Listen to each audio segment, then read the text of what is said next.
పళని సుబ్రహ్మణ్య స్వామి, షిరిడి సాయినాథ్, త్రిశూర్ వడక్కునాథన్, పూరి జగన్నాథ్ వంటి దేవాలయాల్లో ప్రసాదం తీసుకొని రావడం చాలా పవిత్రంగా భావిస్తారు. వీటికి అంతర్జాతీయ ఖ్యాతి కూడా ఉంది. మరి ఎంతో విశిష్ట కలిగిన ఈ ప్రసాదాలను తీసుకోకుండా అస్సలు ఇంటికి రాకూడదు.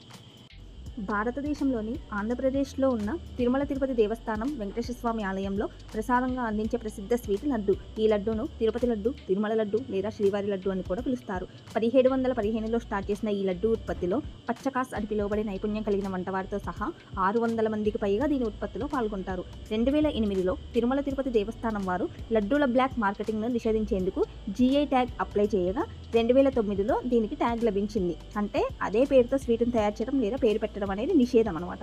2024లో కల్తీ ఆరోపణలో కూడా వివాదాన్ని సృష్టించింది. తిరుపతి లడ్డూలు తయారు చేసే వంటశాలను పూర్వకాలం నుండి లడ్డూ పోట్ అని పిలిచేవారు. ఇది ఆలయం సంపంగి ప్రదక్షిణ లోపల ఉంటుంది. ప్రస్తుతం లడ్డూ పోట్లో 3 కన్వేయర్ బెల్ట్లు ఉండగా మొదటిది 2007 సంవత్సరంలో లడ్డూలు మాత్రమే ట్రాన్స్ఫర్ అయ్యేలాగా పెట్టారు. తర్వాత 2010లో లడ్డూలు మరియు బూందీ రెండూ ట్రాన్స్ఫర్ అయ్యేలాగా రెండో కన్వేయర్ బెల్ట్ని ఇన్స్టాల్ చేశారు.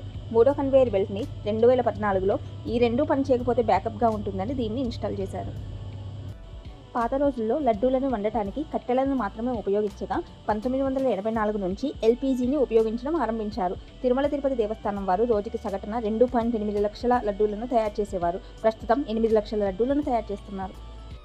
తిరుపతి లడ్డు తయారీలో ఉపయోగించే పదార్థాల జాబితా మరియు నిష్పత్తిని దిట్టం అని అంటారు. లడ్డూలకు పెరుగుతున్న డిమాండ్ను తీర్చడానికి చరిత్రలో 6 సార్లు దిట్టంలో మార్పులు చేయబడ్డాయి. ప్రస్తుతం శనగపిండి, జీడిపప్పు, యాలకులు, నెయ్యి, పంచదార మిఠాయి మరియు ఎండు ద్రాక్షను తిరుపతి లడ్డు తయారీలో ఉపయోగిస్తున్నారు.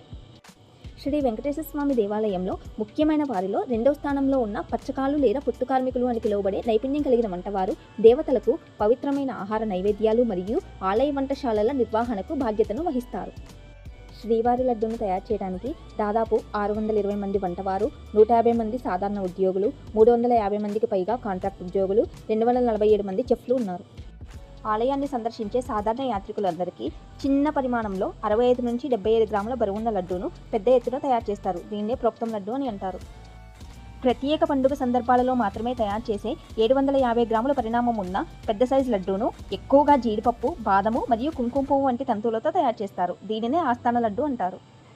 కళ్యాణోత్సవము మరియు కొన్ని అర్జిత సేవలో పాల్గొనే భక్తులకు పంపిణీ చేసే లడ్డూకు ఫుల్ డిమాండ్ ఉంది. ఈ లడ్డు 15 రోజుల వరకు ఫ్రెష్గా ఉంటుంది. కానీ ప్రోక్తం లడ్డూతో పోలిస్తే దీనిని చాలా తక్కువ సంఖ్యలో అన్నవరం సత్యనారాయణ స్వామికి గోధుమ నూకతో తయారు చేసి నివేదన చేసే ప్రసాదము ఎంతో ప్రత్యేకము. ఈ ప్రసాదము సుగంధభరితంగా ఉంటుంది. సత్యనారాయణ స్వామి వ్రతం చేసుకున్నాక ఈ ప్రసాదాన్ని తినకపోతే వ్రత ఫలితం దక్కకపోగా అనర్థం జరుగుతుందన్న భక్తుల విశ్వాసము.